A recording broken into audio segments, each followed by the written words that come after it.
Hola, buenas tardes, queridos oyentes de la radio. Estamos transmitiendo en este día viernes, fin de semana, ya en Santiago del Estero, con un clima primaveral y el enfoque de hoy psicológico con la licenciada Gretel Reale para hablar de comunicación en la familia. Así que un tema interesante, muy práctico el que vamos a estar compartiendo en esta tarde. Te invito a quedarte con nosotros.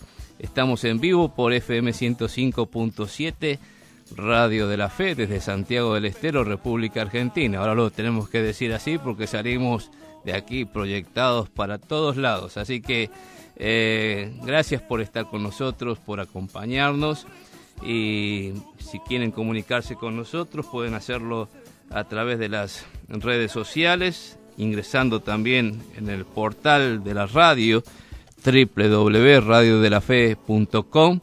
Ahí van a tener los teléfonos, van a tener para mandarnos sus mensajes y también un link para bajar la aplicación en su celular, en su tablet.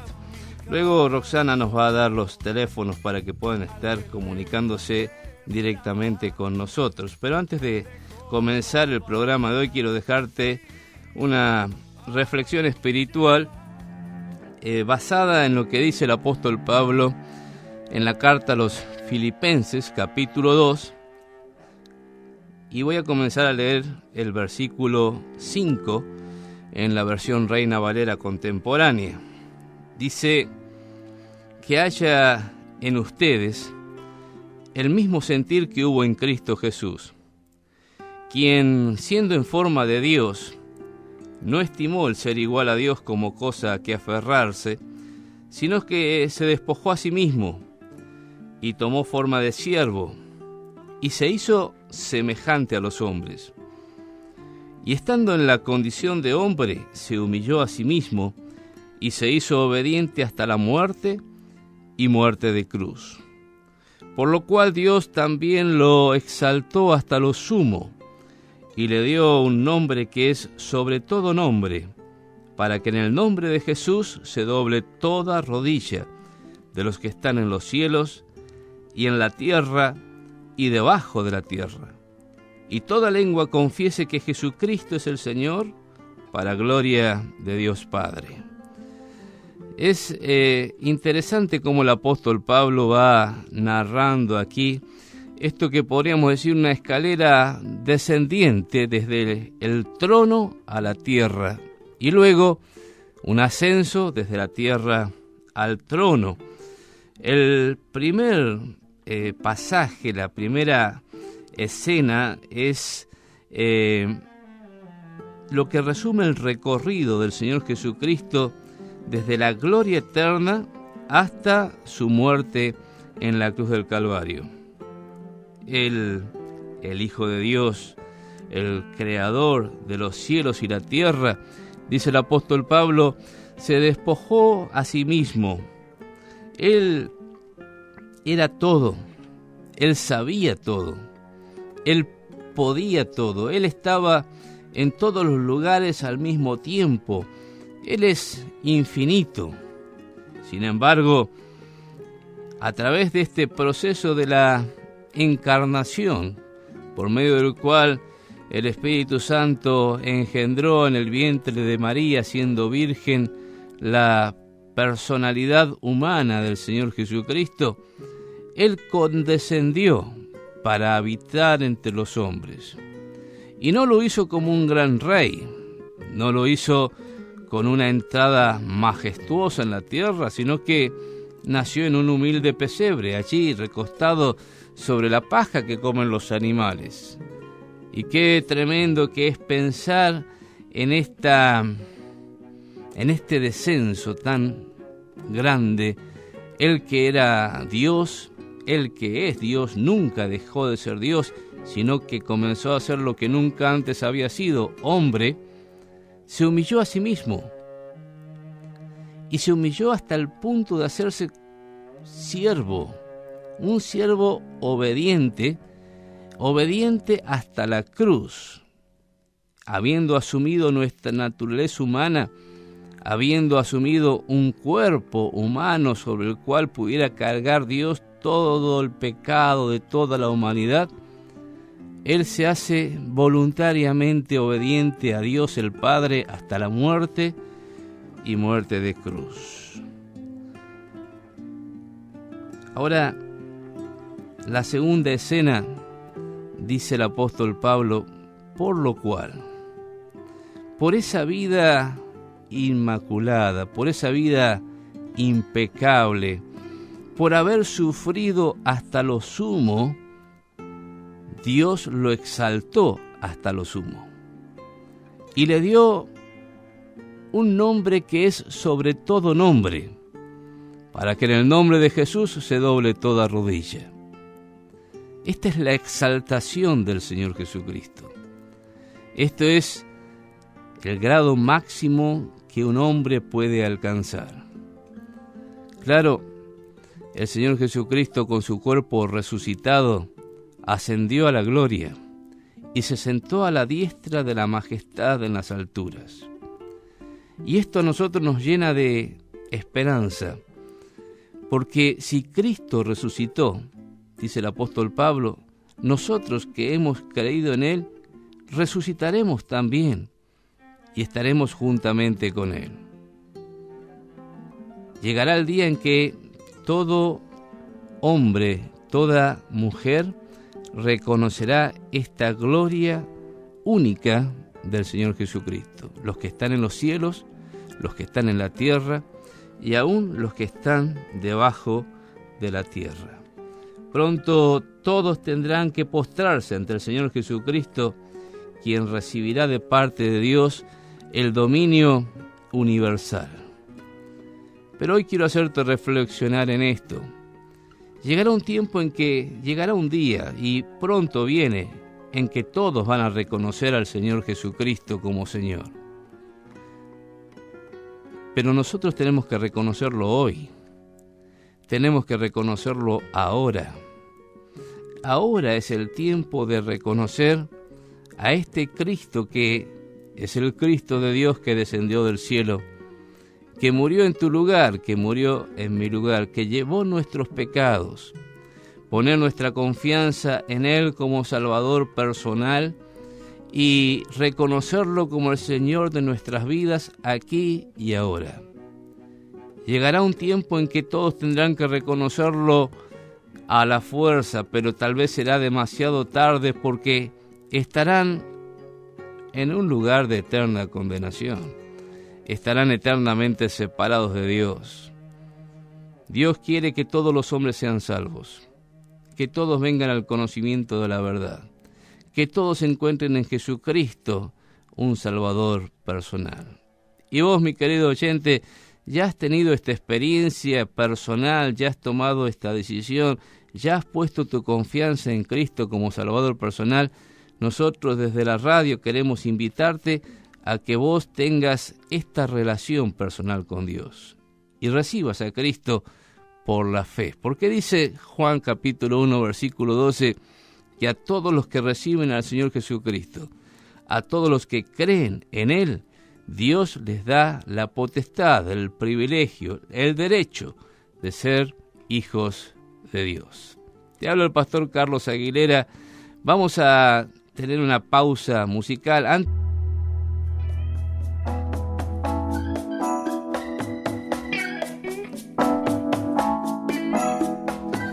Continuamos con nuestro enfoque de hoy y con la presencia de Gretel Reale.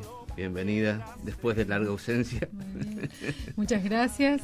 Buenas noches. Buenas noches. Vamos a estar conversando con Gretel acerca de comunicación familiar, un tema que hace tiempo que queríamos compartir y bueno, ha llegado el momento de ponerlo para que podamos compartir y practicar, ¿no? Esto que es tan importante, tan necesario dentro del ámbito familiar, ya sea en las comunicaciones dentro del matrimonio y de los padres con los hijos y también entre los hermanos. No sé si nos va a dar tiempo para eso, pero sí. Contanos un poquito para entrar en el tema acerca de cuán importante es esto de la comunicación familiar. Bien. Bueno, yo quería empezar con un versículo de Santiago, capítulo 1, versículo 19, que habla, seamos prontos para oír, tardos para hablar y tardos para enojarnos. Yo creo que ahí resume prácticamente todo lo que voy a hablar después y que tiene que ver con que nos cuesta mucho hablar, nos cuesta mucho escuchar y somos muy rápidos para interpretar, para hacer hipótesis acerca de lo que las personas dicen y también tardos para enojarnos porque eso sucede muy rápido. A partir de la historia de cada uno hace la interpretación y rápido tomamos cartas en el asunto y respondemos. Y bueno, es importante la comunicación en dos aspectos. Uno, porque es una forma de transmitir los sentimientos de las personas. Y entonces la persona transmite el clima emocional en su familia a partir de la expresión de sus sentimientos, la expresión del afecto, la expresión de la forma que tiene de manifestar sus abrazos y sus besos, o sea, la forma en que se comunica afectivamente.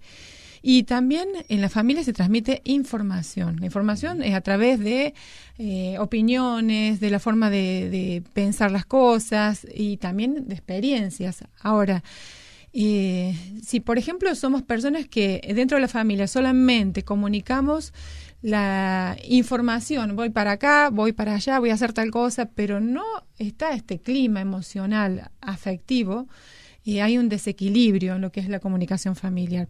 Entonces es muy importante que se combinen estos dos aspectos y de esta manera se va a lograr una relación más profunda en los miembros de la familia y se va a dar un compañerismo, una complicidad, porque el hecho de que se sientan cómodos en el vínculo los niños con los padres, el matrimonio entre sí, va a hacer que se pueda establecer una comunicación mucho más fluida. Entonces, siempre va a ser más profunda en la medida que logremos que podamos hablar, podamos ser escuchados y podamos ser comprendidos también. Qué bueno es este texto que has leído en Santiago, ¿no? Dicen que Dios nos dio 2 oídos y una sola boca, ¿no? Tenemos que escuchar el doble de lo que hablamos. Exacto. ¿Y cómo nos cuesta, no? Eso es el gran problema. Pero, bueno, ¿qué te parece si hablamos de los tipos más comunes de comunicación en la familia? Bueno, hay muchos tipos de comunicación dentro de la familia, pero vamos a hablar de 2 que son los más relevantes, y que es la comunicación verbal y la comunicación no verbal. La comunicación verbal está relacionada con las palabras, lo que decimos, las cosas que no decimos, las cosas que evitamos decir y el tono que le ponemos a las cosas. No es lo mismo decir una cosa de modo imperativo y lo mismo lo podemos decir de una buena manera, con un contenido afectivo, amoroso, y nuestros hijos van a receptar mejor ese tipo de mensaje. De la misma manera en el matrimonio. Y también el aspecto no verbal, que sería una forma de comunicación en la cual transmitimos un 80% de lo que queremos comunicar. No nos damos cuenta, pero muchas veces a partir del contacto visual, de la postura que tenemos, de la distancia o proximidad también en relación a nuestro interlocutor, vamos a estar comunicando lo que queremos transmitir, o hay veces que lo hacemos de manera inconsciente lo que transmitimos. Y cuando hay una incoherencia entre estos 2 aspectos, lo que digo y la forma en que lo transmito, es muy rápido de percibir para el entorno y se queda más el interlocutor con lo que nosotros no dijimos, y ese lenguaje gestual, que aquello que nosotros dijimos en palabras. Entonces es importante, por ejemplo, dentro de la familia, si nuestros hijos nos piden un momento de conversación, no decir, bueno, estoy haciendo alguna actividad doméstica o estoy mirando la televisión y sí te escucho. O quieren los chicos, cuando son chicos, nos vienen a mostrar un dibujito, mira mamá, hice tal, y pasar de largo o mirarlo a la ligera, o que nos quieren contar alguna anécdota de lo que ha pasado en el día. Es muy importante no dejar pasar esos momentos, porque en la medida que los chicos no son escuchados, y también pasa lo mismo en el matrimonio, si no son escuchados, esto va haciendo que se disminuya la intencionalidad de comunicación. Y se vuelve después un patrón familiar donde, bueno, por ahí nos comentamos solamente hechos, o por ahí ya llega a puntos donde no nos comentamos absolutamente nada. Entonces, de ahí la importancia de tener hasta una actitud de disposición y estar atentos a este tipo de mensajes.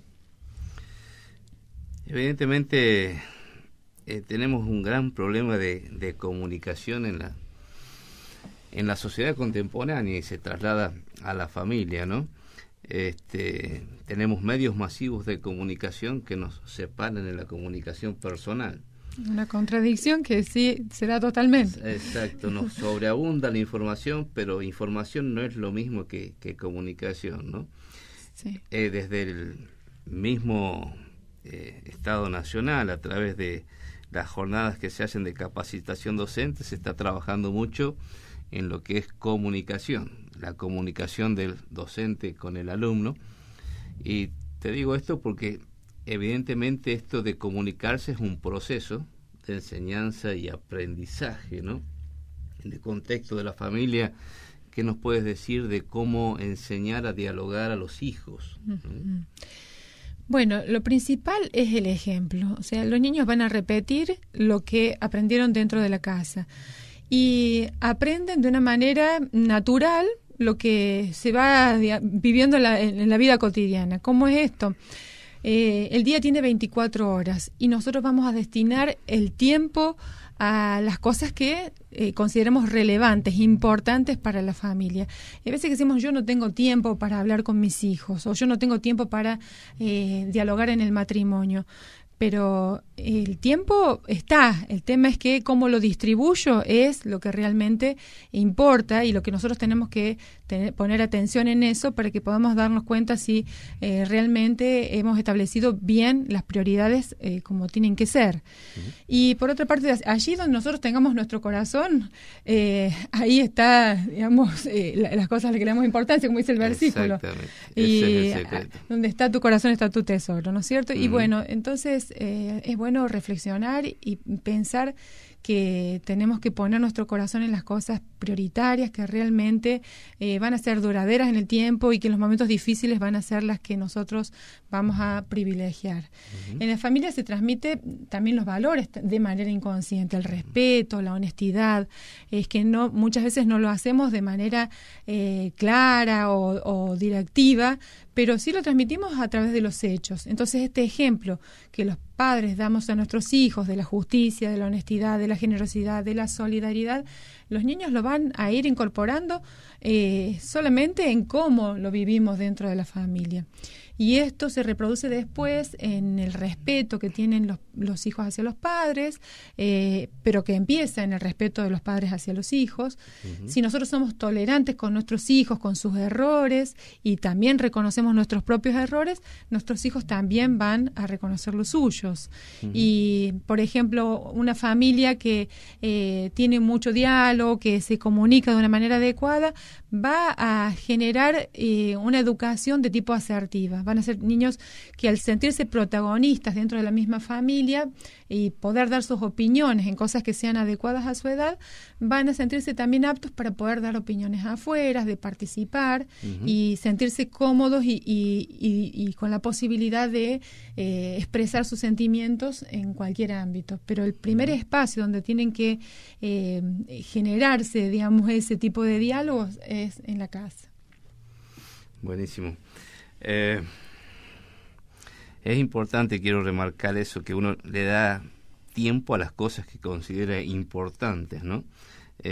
Parece que la comunicación no está siendo muy importante por el poco tiempo que le dedicamos, pero esta pobreza de comunicación, de diálogo, es el gran desafío a revertir, sobre todo en el ámbito de la familia. La falta de diálogo trae consecuencias a la corta y a la larga peor todavía, ¿no? Sí es, sí. ¿Cuáles son algunas de esas consecuencias? Bueno, primero que nada, la falta de diálogo se basa en un poco el estilo de vida que estamos llevando últimamente, que promueve el individualismo, o sea, cada miembro de la familia por su lado, los chicos en su cuarto, los padres en sus trabajos y cada uno mirando por su propia necesidad. Entonces ahí se va bloqueando lo que es la comunicación familiar. Entonces, ¿qué genera? Genera inseguridad en los hijos. Un hijo que no ha recibido un consejo de sus padres o también una atención en el momento que lo necesitó, va a tener sentimientos de inseguridad, va a tener baja autoestima y muchas veces recurre a personas externas que no son las personas más adecuadas para poder aconsejarlos. Y esto trae como consecuencia a veces el consumo de drogas. ¿Por qué? Porque lo que no se dice se termina, transfiriendo. O sea, adicción significa adicción, no decir. Uh-huh. Y eso que no se logró decir, en esa búsqueda de satisfacción de los chicos, se hacen más propensos y más vulnerables al consumo de drogas. Uh-huh. Entonces, aquello que no se dice se actúa, iba a decir. O sea, nosotros necesitamos expresar, y los chicos cuando quedan con situaciones en el colegio inconclusas, que no le pudieron contar a sus padres, o un conflicto pequeño, que con un consejo o una atención a ese momento podría ser bien encaminado y guiado, cuando no fue en el momento adecuado, o un momento de tristeza, o cualquier momento, puede ser momentos de alegría, de tristezas, anécdotas y hechos que realmente los chicos lo estén viviendo de una manera intensa y necesitan un acompañamiento, o simplemente una información que necesiten adecuada a la etapa en la que están viviendo.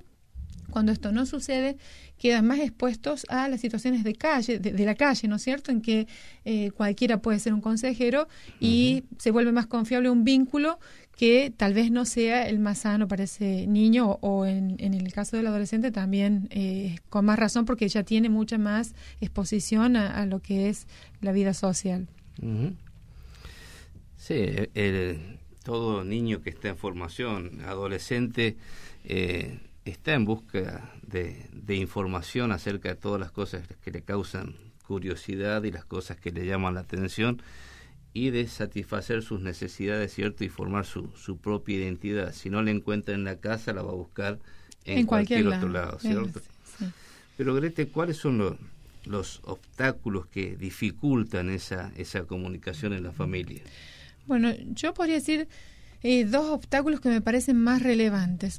Una son los malos hábitos que vamos incorporando como rutinas dentro de una casa, como por ejemplo el uso de los celulares de manera permanente, y por ahí hasta sugerir de que el celular se use poniéndonos horarios para poder decir, bueno, a ver, este es el horario donde yo reviso los WhatsApp que tengo, o el momento que tengo que leer los correos, o estar en contacto con las redes. Pero tiene que haber una organización, porque si podemos reflejar lo que era la familia de antes, veíamos la mesa tendida con la familia alrededor de la mesa, comiendo juntos, y en este momento vivimos una realidad en la que están todos frente al televisor, en que los chicos están por ahí hasta con el celular sobre la mesa, los grandes también. Nos tenemos que hacer cargo de que tampoco estamos siendo buenos modelos para que los niños incorporen otra idea de comunicación.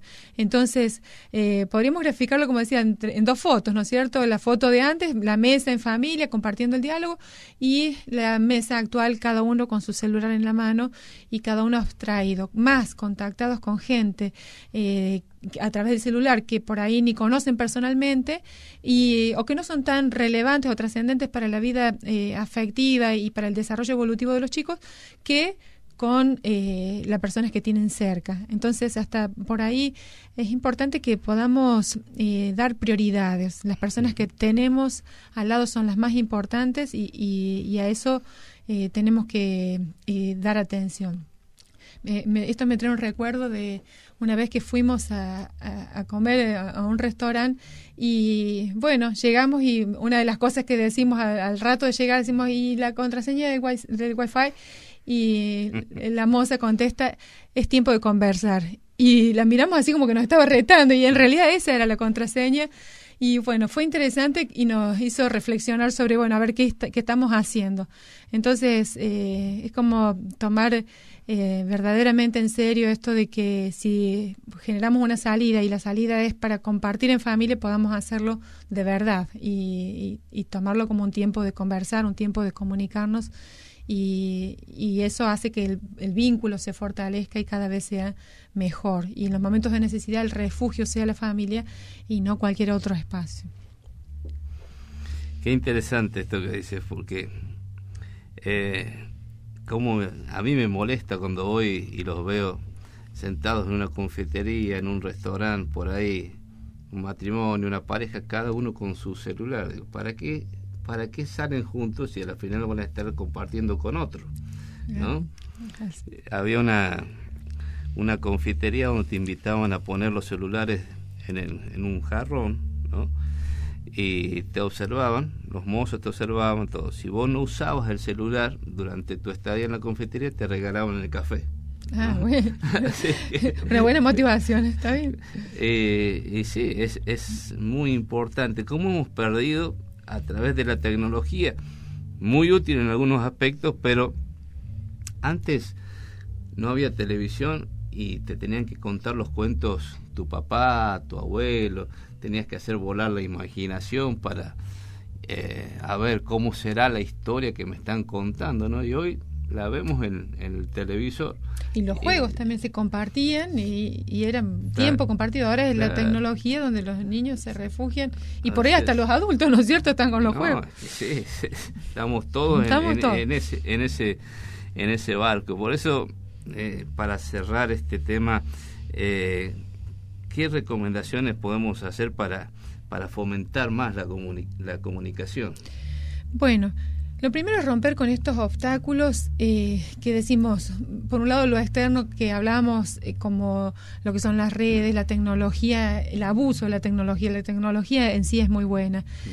Y también romper con la modalidad de comunicación que estamos teniendo, como por ejemplo el juzgar. Hay veces que no hay una relación consistente, pero sí nos dedicamos a juzgar a nuestros hijos, a criticarlos, o solamente tener una relación directiva con ellos. O bien lo contrario, estamos marcándoles, dándole una ayuda antes de tiempo, o sea, le doy antes que me pida una ayuda que tal vez la pueda resolver por sí mismo. Romper con el silencio, hay muchos silencios. Una cosa que yo estoy viendo mucho en el consultorio es la soledad. La soledad en familia, la soledad también en gente que vive sola, pero es preocupante. Abuelos que viviendo aún con su familia no son escuchados, no son acompañados en sus dolencias. El cuerpo de la persona mayor va cambiando y por ahí no podemos atender esas necesidades porque no nos damos cuenta de que les duelen las rodillas o les duele la espalda y a ellos también les hace falta un paseo, o les hace falta ser comprendidos o que los acompañen al médico y que tengamos paciencia. Hay matrimonios en los cuales no hay diálogo y que también se están sintiendo muy solos y hace falta que nos volvamos a sentar a conversar y conversar de las cosas que nos gustan, de las cosas que nos molestan, también volver a generar esta cosa afectiva de tener atención el uno con el otro y también salir de los cuartos de cada uno, porque si bien es interesante tener proyectos individuales, es importante tener un proyecto compartido, salir a andar juntos en bicicleta, tomar vacaciones juntos y hacer algo de aventura en familia. Son cosas que los chicos no se van a olvidar nunca más y que como familia nos consolidamos en la relación. Los niños también están muy solos. Yo veo adolescentes también que no se sienten comprendidos, no sienten que los padres los escuchen. Y hay veces que tomamos a la ligera lo que nos están diciendo y por ahí los chicos dicen las cosas al pasar. Qué bueno poder tener atención a las pequeñas frases de una persona de la tercera edad, las frases del marido, de la esposa, las frases de los hijos. Y hasta lo podemos poner como una tarea, aprender a escucharnos y pensar en una persona que hace un tiempo que no la vemos o que la vemos todos los días y decimos, ay, yo me debo una conversación, tengo que comunicarle mi sentimiento, lo importante que es para mí, el amor que siento por esta persona, o que la veo mal y hace mucho tiempo que la veo mal o que no le presto atención aún en su estado de soledad. se ve mucha soledad en los consultorios psicológicos, así que esta tarea es que reflexionemos y no solo nos quedemos en la reflexión, sino que busquemos a esa persona que nos resuena primero en nuestra mente, en nuestro corazón, y que realmente podamos acercarnos a ella y empezar a comunicarnos con el corazón abierto, y como base de la comunicación, como decíamos en un principio, la escucha. Escuchar sin interrumpir, escuchar sin juzgar, sin criticar, escuchar con una actitud de comprensión, poniéndonos en el lugar del otro, cosa que nos está costando mucho. La cosa más difícil que nos cuesta dar en este momento es el tiempo. Las otras cosas las resolvemos tal vez con más facilidad, pero qué importante que en un momento difícil de una persona uno pueda decir, destiné este tiempo a esta persona y fue de gran bendición para esa persona, y eso nos va a llenar el alma, porque como dice la Biblia, es mejor dar que recibir. Buenísimo. Dios nos ha creado con la capacidad de hablar, ¿no? Los animales se comunican con un lenguaje corporal, y es muy bueno comunicarse también con un lenguaje corporal, pero la palabra es un don que Dios le ha dado al ser humano, y se lo ha dado para que lo use bien. Lamentablemente a veces utilizamos mal ese don que Dios nos ha dado, pero qué bueno que es, sobre todo en el ámbito familiar, ¿no? Hablar para motivar, para fomentar buenas actitudes, para incentivar, como dice Hebreos, ¿no? Y motivarnos al amor y a las buenas obras, ¿no? Que eso en el ámbito familiar se pueda dar. Exacto. Alentarnos. Y no dejar de vernos y poder alentar sin que sea solamente en un momento de crisis que llegamos a esa persona, sino no esperemos esos momentos, podamos dar aliento en el momento preciso, que esto siempre va a ser recompensado por el Señor. O sea, y además la persona va a recibir la bendición de muchas veces salvar de momentos de crisis y también a veces hasta de decisiones muy críticas que se toman cuando no hubo un consejo o un acompañamiento adecuado. Gracias, Gretel, por acompañarnos en el enfoque psicológico de hoy, y si Dios lo permite, el próximo viernes seguimos, no sé si con este tema, con otro, pero con otro vamos a traer. Seguimos incentivando a la familia. Muchas gracias. ¿Sí? Escuchamos un tema musical y enseguida volvemos para la reflexión final.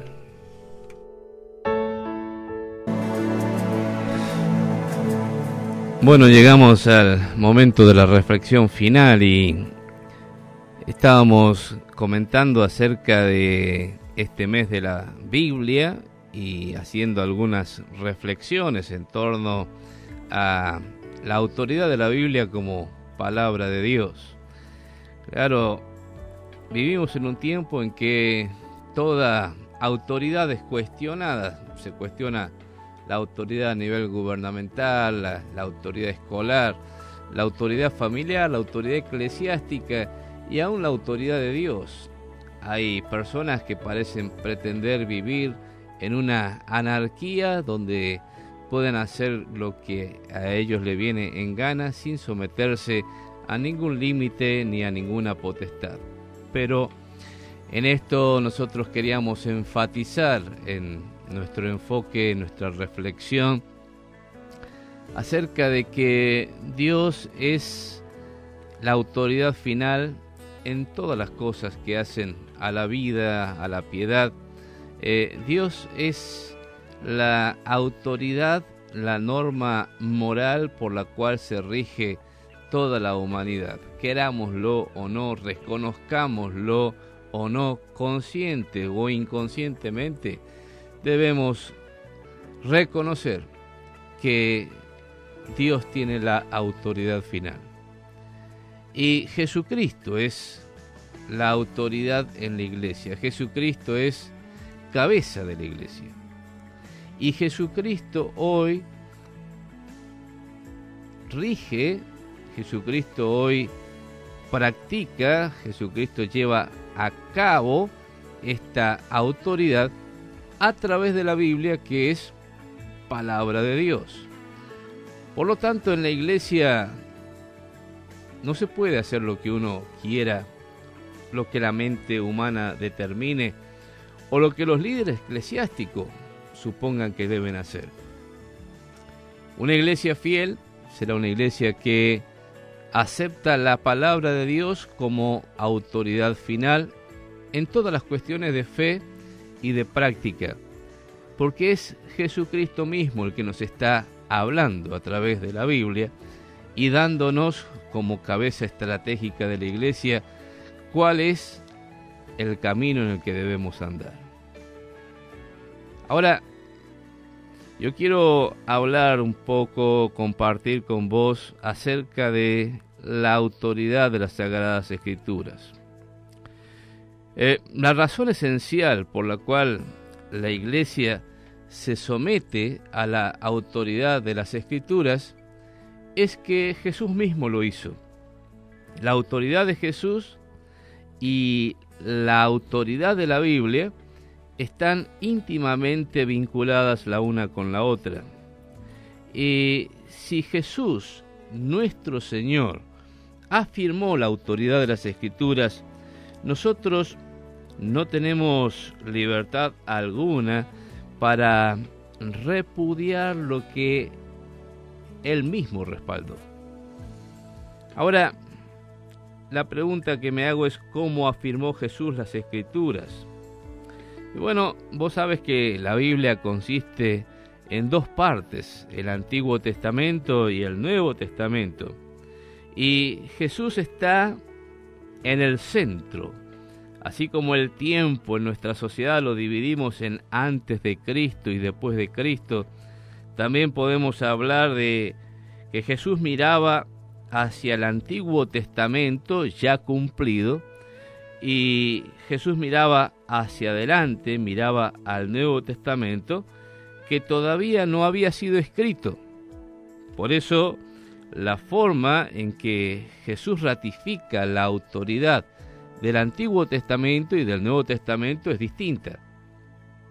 Jesús ratificó la autoridad del Antiguo Testamento en sus enseñanzas como palabra de Dios, dándole el respaldo, reconociendo la escritura del Antiguo Testamento como palabra de Dios y sometiéndose él mismo a esa palabra. Luego vamos a ver que en otro programa que también miraba hacia adelante a la palabra de Dios que se iba a escribir y a través del Espíritu Santo que envió una vez ascendido a la diestra del Padre, inspiró a los apóstoles para que escribieran el Nuevo Testamento. Pero no solo debemos tener en cuenta lo que Jesús enseñó o dijo acerca del Antiguo Testamento. Es primordial considerar qué lugar ocupaba el Antiguo Testamento en la vida de Jesús. Cuando examinamos este aspecto, es realmente notable comprobar la forma en que nuestro Señor se sometió a la autoridad del Antiguo Testamento. Y podemos comprobar esta sumisión en tres esferas: en la esfera de la conducta, en la esfera de la misión y en la esfera de la confrontación con los religiosos de su época. Pero voy a dejar este análisis para un próximo programa donde podamos ver cómo Jesús aceptó en todo las Sagradas Escrituras, cómo Jesús en la esfera de la confrontación moral donde fue tentado por Satanás, él mismo utilizó la Sagrada Escritura para resistir esa tentación. Como palabra de Dios escrita, Jesús utilizó esa palabra para vencer al enemigo. Luego Jesús también en su misión se sometió en todo a la palabra de Dios. Y vamos a ver cómo él una y otra vez decía que era necesario cumplir las escrituras del Antiguo Testamento en su propia vida y en su obra realizada. Y cada vez que tuvo que confrontar a los religiosos de su época, también tuvo que llevarlos a lo que es verdadera palabra de Dios, separando la paja del trigo. Había muchas tradiciones humanas, había mucha paja que estaba tapando el trigo de la palabra de Dios, y cosas que pasaban como palabra de Dios no eran más que mandamientos de hombre, y Jesús tuvo que confrontar a los religiosos de su época y ponerlos en sintonía fina con la enseñanza de la palabra de Dios. Así que en un próximo programa vamos a estar hablando un poquito más y profundizando cómo el Señor Jesucristo ratificó y dio autoridad a las escrituras del Antiguo Testamento como palabra escrita de Dios, autoritativa para nosotros, para la iglesia en este tiempo. Y qué importante que es, mi querido oyente, que vos también puedas recibir esta palabra de Dios. Esta Biblia es el libro más vendido, es un bestseller en la actualidad. Pero no solamente tiene que ser un libro que puedas llevarte a tu casa, sino que tiene que ser el libro más leído. Lamentablemente, pocos dedican en este tiempo ajetreado un momento, un espacio para leer la Biblia. Pero no solamente leer la Biblia, lo importante también es llevarla a la práctica, porque Jesús dijo: si ustedes saben estas cosas, bienaventurados serán si las hacen. No solamente es leer la palabra de Dios, sino practicar lo que aprendemos a través de la palabra de Dios. Y aquí tenemos una certeza de parte del Señor Jesucristo: si nosotros practicamos lo que sabemos, vamos a ser súper dichosos, súper felices. Dios da su recompensa a aquellos que escuchan su palabra y la ponen en práctica. Te habla el pastor Carlos Aguilera, te mando un fuerte abrazo, deseo que Dios te bendiga, y si Dios lo permite, estaremos el próximo lunes a las 20 horas para un nuevo enfoque bíblico cristiano.